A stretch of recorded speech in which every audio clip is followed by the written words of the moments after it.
Hello friends, welcome to my channel.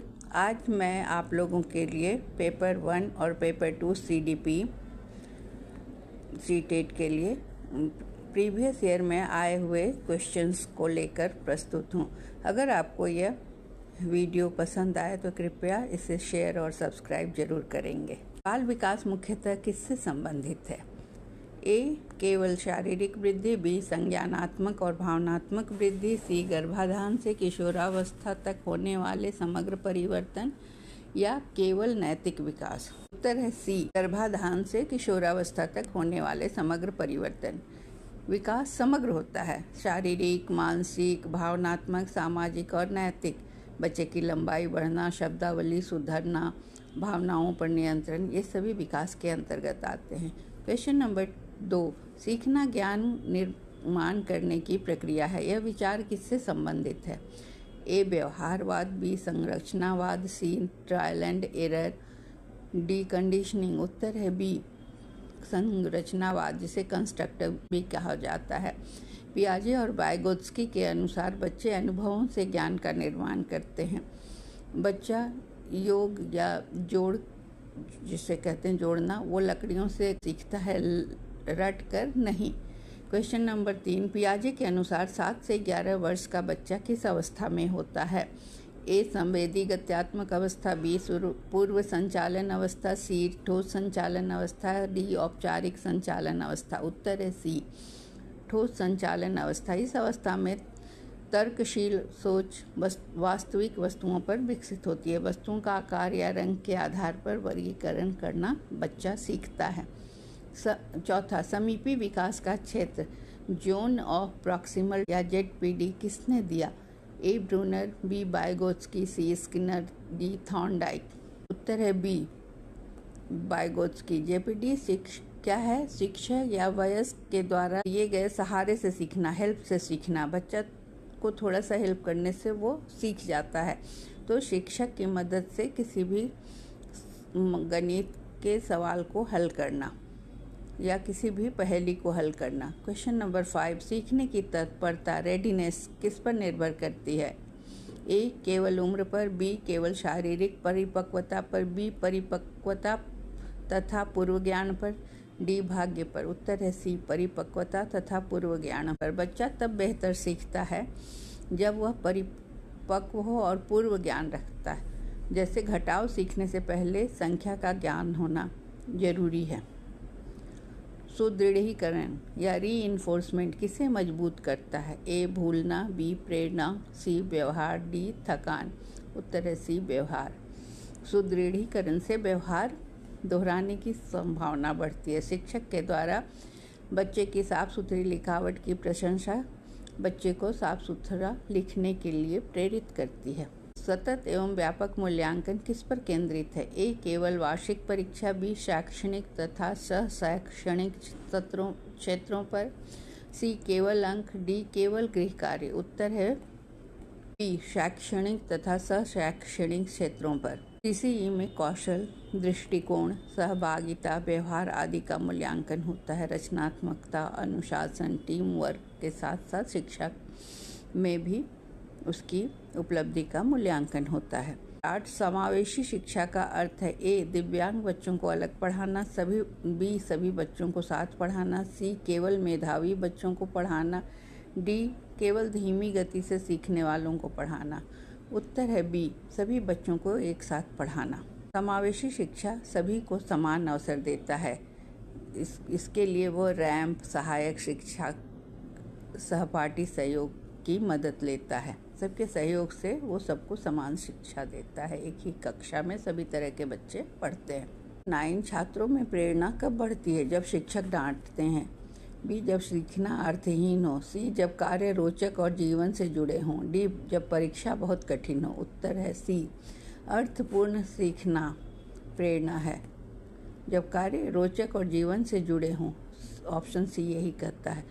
तो माप सिखाने के लिए वास्तविक वस्तुओं का प्रयोग किया जाता है, तो इससे शिक्षण रोचक हो जाता है और बच्चा जल्दी सीखता है। तो सीखने हेतु मूल्यांकन अंत में किया जाता है। ए. अंत में किया जाता है, बी. ग्रेड देने के लिए, सी. पढ़ाते समय सीखने में सुधार हेतु केवल रिकॉर्ड रखने के लिए। तो सीखने हेतु मूल्यांकन जो होता है वो पढ़ाते समय सीखने में सुधार हेतु किया जाता है। अतः ऑप्शन सी इसका उत्तर है। यह रचनात्मक मूल्यांकन है जो शिक्षण को बेहतर बनाता है, जैसे कक्षा में प्रश्न पूछकर समझ जांचना या टेस्ट लेकर बच्चों की समझ को समझना या जांचना। 11 क्वेश्चन सीखने का संकेत है। यह किस सिद्धांत से संबंधित है? ए व्यवहारवाद, बी संरचनावाद, सी दंड सिद्धांत, डी परिपक्वता। उत्तर है बी संरचनावाद। संरचनावादी गलतियों को सीखने की प्रक्रिया का हिस्सा मानते हैं। उनका कहना है कि सीखना और नियम समझने की प्रक्रिया जो है वो गलतियों के साथ चलती है। गलती कर कर बच्चा जल्दी सीखता है जब उसे फिर से सिखाया जाता है। इसके फोल्डिंग का क्या अर्थ है?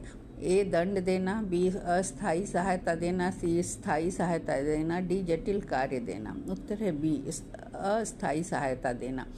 जब तक बच्चा स्वतंत्र न हो जाए शिक्षक सहायता देता है, जैसे पढ़ते समय मार्गदर्शित पठन या उससे मदद करना ताकि वो सही से समझ जाए और अपने से करने लगे। क्वेश्चन नंबर 13 आलोचनात्मक सोच में शामिल है।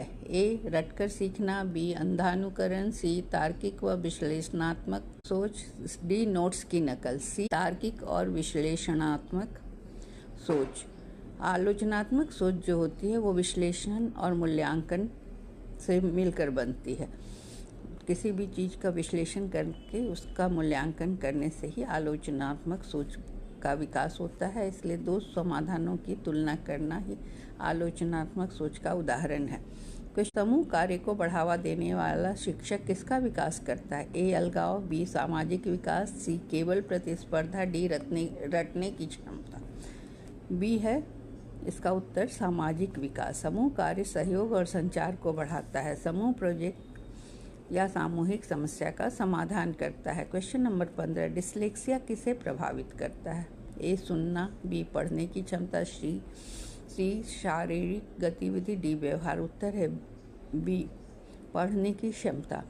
डिस्लेक्सिया में पढ़ने में कठिनाई होती है, जैसे TAP टैप को PAT पैट पढ़ना। क्वेश्चन इससे स्मरण शक्ति बेहतर होती है? ए रटने से, बी अर्थपूर्ण सीखने से, सी घबराहट से, डी भय से। उत्तर है बी अर्थपूर्ण सीखने से। समझकर सीखा हुआ लंबे समय तक रहता है, जैसे पिज्जा के भिन्न को समझाना, फ्रैक्शन को समझाना। पिज्जा के एक एक टुकड़े से फ्रैक्शन को समझाने से हम लंबे समय तक बच्चों को याद रहता है, यह हमेशा के लिए समझ में आ जाता है। क्वेश्चन नंबर 17 दंड से बचना चाहिए क्योंकि इससे ए आत्मविश्वास घटता है, बी रचनात्मकता बढ़ती है, सी प्रेरणा बढ़ती है, डी सीखना बेहतर होता है। उत्तर है ए आत्मविश्वास घटता है। दंड आत्मसम्मान को कम करता है और भय पैदा करता है, इसलिए बच्चा कक्षा में डरा हुआ रहता है, बोलना बंद कर देता है, उसको समझने में दिक्कत होने लगती है। क्वेश्चन नंबर 18 बुद्धिमत्ता इंटेलिजेंस ए स्थिर होती है, बी पर्यावरण से बदलती है, सी केवल जन्मजात होती है, डी अनुभवों से असंबंधित होती है। इसका उत्तर है बी पर्यावरण से बदलती है। बुद्धिमत्ता अभ्यास और अनुभवों से विकसित होती है, जैसे पहेलियां हल करने से कौशल बढ़ता है। उपचारात्मक शिक्षण किसके लिए है? ए सभी छात्रों के लिए, बी विशेष रूप से कमजोर छात्रों के लिए, सी केवल होनहार छात्रों के लिए, डी केवल टॉपर्स के लिए। उत्तर है बी विशेष रूप से कमजोर छात्रों के लिए। इसका उद्देश्य है सीखने की कमियों को दूर करना। पढ़ने में कमजोर बच्चों के लिए अतिरिक्त सहायता रेमेडियल टीचिंग से दी जाती है। क्वेश्चन नंबर 20 आत्मनियमन या सेल्फ रेगुलेशन का अर्थ है ए बाहरी अनुशासन, बी अपने व्यवहार को समझना और नियंत्रित करना, सी जबरन आज्ञा पालन, डी नियम रट लेना।